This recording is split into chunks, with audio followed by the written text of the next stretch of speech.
శివాయ. ఓం నమో నారాయణాయ. ఓం శ్రీ స్వర్ణాకర్షణ కాళభైరవాయ నమో నమః. ఓం శ్రీ నరదృష్టి నివారణ కాళభైరవాయ నమో నమః. నమస్తే అస్తు భగవన్ విశ్వేశ్వరాయ మహాదేవాయ త్రయంబకాయ త్రిపురాంతకాయ త్రికాగ్నికాలాయ కాలాగ్నిరుద్రాయ నీలకంఠాయ మృత్యుంజయాయ సర్వేశ్వరాయ సదాశివాయ శ్రీమన్మన్మహాదేవాయ నమో నమః. హరి ఓం. మా ఛానల్కి స్వాగతం.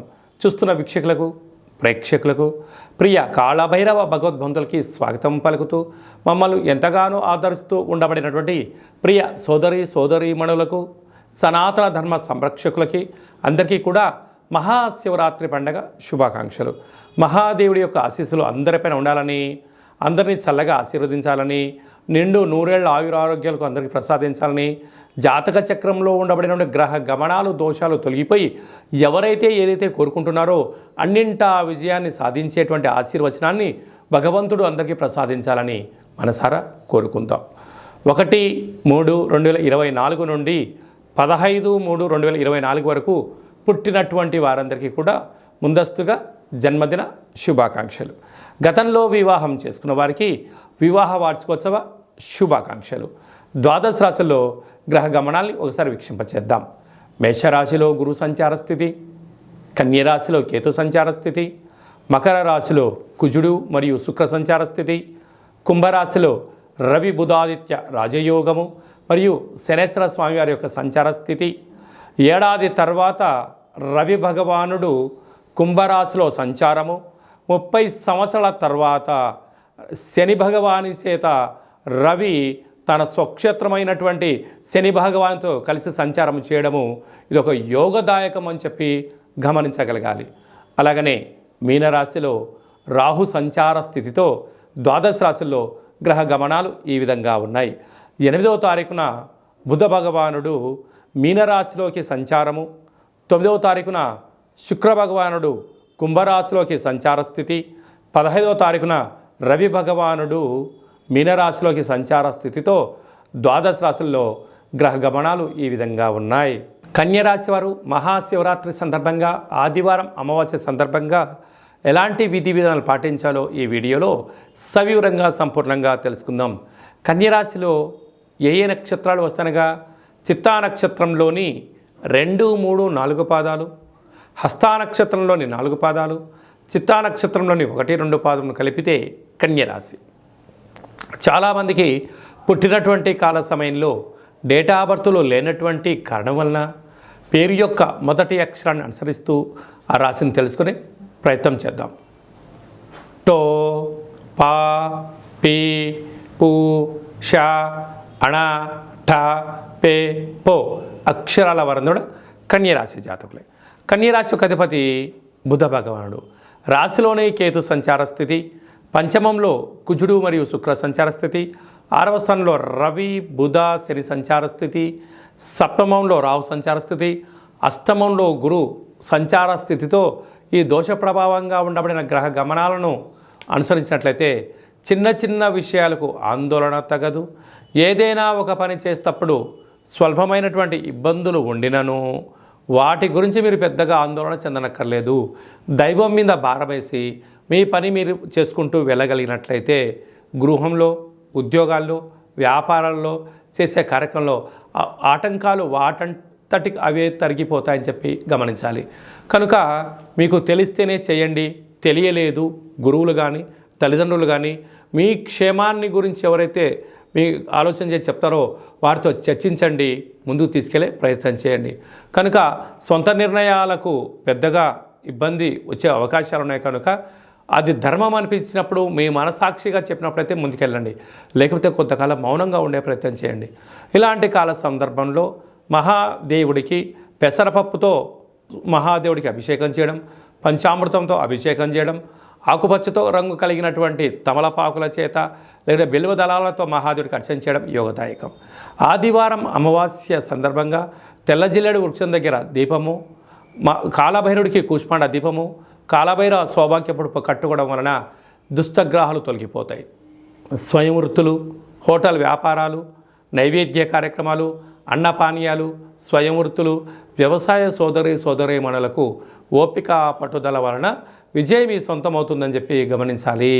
మార్చి 1వ తారీఖు నుండి 15వ తారీఖు వరకు ముఖ్యమైనటువంటి పండగల గురించి క్లుప్తంగా సవివరంగా సంపూర్ణంగా తెలుసుకుందాం. 4వ తారీఖున సోమవారం బహుళాష్టమి సందర్భంగా అచితాంగ కాళభైరవ స్వామి స్మరణ, ధ్యానము, కూష్మాండ దీపము, సౌభాగ్య ముడుపు కట్టడం వలన సకల అష్టకష్టాలు తొలగిపోతాయని చెప్పి గమనించగలగాలి.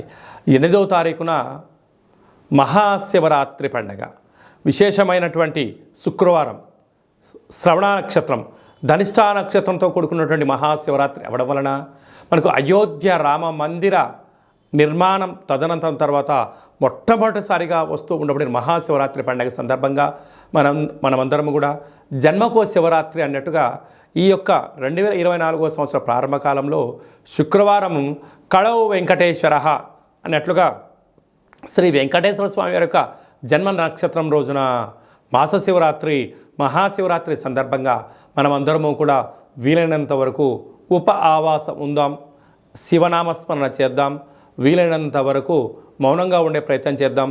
ఆ ఆది మహాదేవుడి యొక్క ఆశీస్సులు పొందుదాం. అలాగా మీకు కుదిరితే మీ దగ్గర ఉండబడిన శివాలయంలో అభిషేకం చేసుకోండి.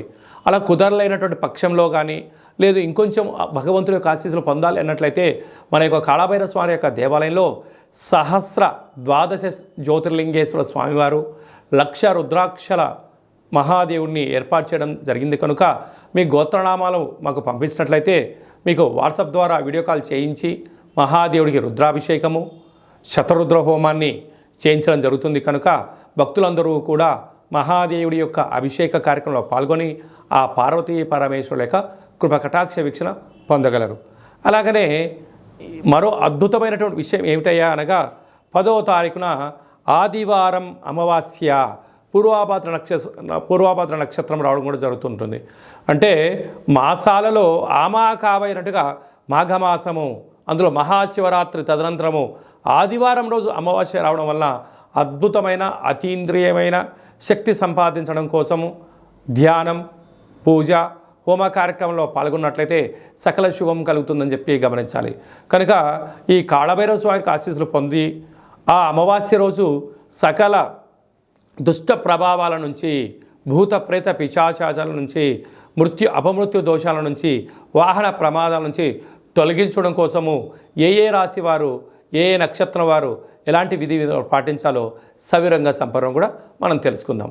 అదే కాకుండా ఈ యొక్క మార్చి నెలలో ప్రథమార్థమంతను కూడా అద్భుతమైన విజయం సాధించగలగాలి అన్నట్లయితే మనం ఒక్కసారి ఈ పాత్రను గమనించినట్లయితే ఇది ఒక కంచు పాత్ర. ఇందులో మనకు రాసులు 12 ఎలా ఉంటాయో 12 రాసులను అచ్చు వేయడం జరుగుతుంది. కనుక ఈ యొక్క పాత్రను మన యొక్క పూజా మంత్రంలో ప్రతిరోజు పూజ చేసిన తదనంతరము మనసులో ఒక్కొక్క నెలలో ఒక్కొక్క కాళభైరవ స్వామి ఉంటారు కనుక ఈ యొక్క మాఘమాసంలో అచితాంగ కాళభైరవ స్వామిని స్మరించాలి కనుక స్వామికి ఆశీస్సులు ఎలా పొందాలో తెలుసుకుందాం. అలాగే మనసులో ఓం అచితాంగ కాళభైరవాయ నమః అని అనుకొని ఇలా శబ్దం చేసినట్టయితే ఒక పాత్రలో ఓంకార శబ్దం రావడం జరుగుతుంది.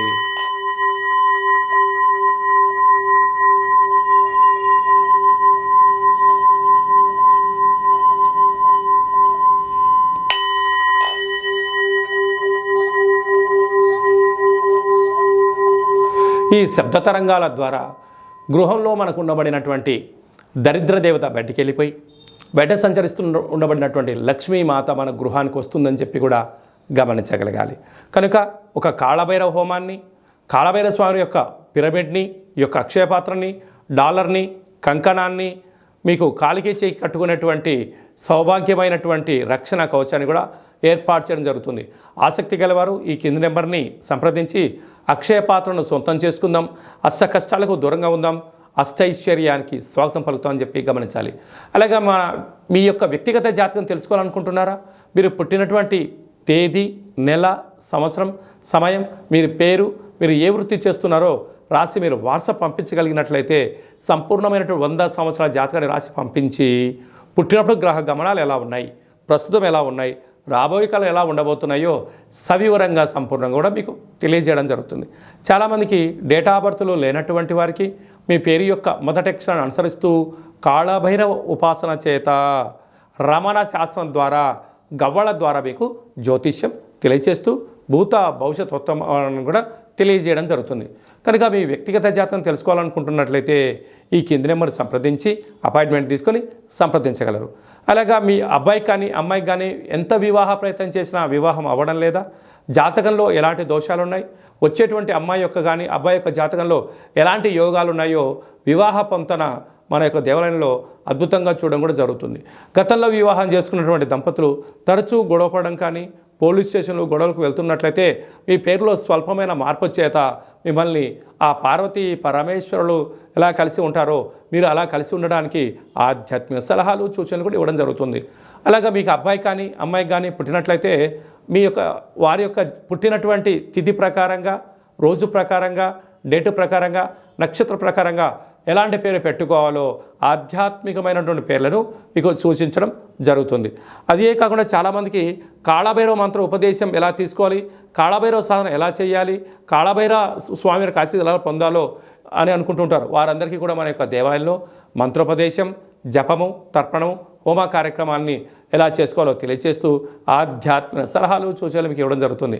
కనుక ఆసక్తి గలవారు ఈ కేంద్రము సంప్రదించి ఈ మహాశివరాత్రి సందర్భంగా అందరి యొక్క గోత్రనామాల్ని మీరు పంపించినట్లయితే మీకు పూజ చేసి స్వామి యొక్క ప్రసాదాన్ని ఒక రుద్రాక్షను ప్రసాదంగా కూడా పంపించడం జరుగుతుంది. కనుక అందరూ కూడా గోత్రనామాల్ని ఈ యొక్క ఫోన్ నెంబర్లకు వాట్సాప్ పంపించగలరు. అందరిపైన మహాదేవుడి యొక్క ఆశీర్వాదాలు ఉండాలని కోరుకుంటూ ఆశీర్వచనం. సర్వమంగళ మాంగళ్యే శివే సర్వార్థి సాధికే శరణ్యే త్రయంబకే దేవి నారాయణి నమోస్తుతే. హరి ఓం.